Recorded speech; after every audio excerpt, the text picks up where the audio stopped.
বাংলাদেশের হয়ে খেলতে এবার জাপান থেকে আসছেন একজন ফুটবলার। এশিয়ার সবচেয়ে শক্তিশালী ফুটবল দল হলো জাপান। বিশ্বকাপের প্রায় প্রতিটি আসরে তারা এশিয়া অঞ্চল থেকে কোয়ালিফাই করে। শুধু টুর্নামেন্টে অংশগ্রহণই নয়, তারা দ্বিতীয় রাউন্ড এমনকি রাউন্ড অফ 16 পর্যন্ত খেলার যোগ্যতা অর্জন করেছিল। ইউরোপের বড় বড় টিমগুলোর ওপর এখন চোখে চোখ রেখে লড়াই করে জাপান।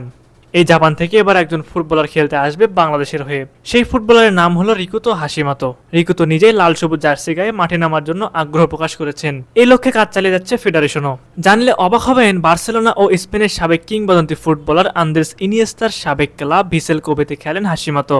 রিকুতো হাশিমাতো সম্পর্কে জানানোর আগে আপনাদেরকে কিছু কথা না বললেই নয়।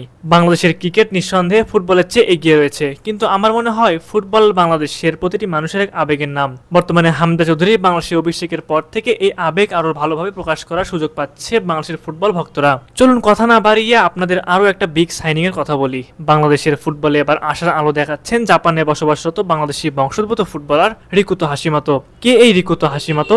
চলুন জেনে নেই। রিকুতো হাশিমাতো জন্মগ্রহণ করেন 2 এপ্রিল 2005 সালে। রিকুতো হাশিমাতো জাপানের টোকিওতে জন্মগ্রহণ করেন। তার মা জাপানি এবং তার বাবা বাংলাদেশি। বার্সেলোনা ও স্পেনের সাবেক কিংবদন্তি ফুটবলার আন্দ্রেস ইনিয়েস্তার সাবেক ক্লাব ভিসেল কোবেতে খেলেছেন রিকুতো হাশিমাতো। জাপানের ফার্স্ট টায়ার J1 লিগের ডিফেন্ডিং চ্যাম্পিয়ন ভিসেল কোবেতে নাম লেখানো বাংলাদেশি বংশোদ্ভূত এই ফুটবলার নিয়মিত পারফর্ম করছেন। বাংলাদেশের হয়ে খেলার ব্যাপারে বেশ আশাবাদী তিনি। রিকুতোর স্বপ্ন লাল সবুজ জার্সি গায়ে মাঠ মাতানো।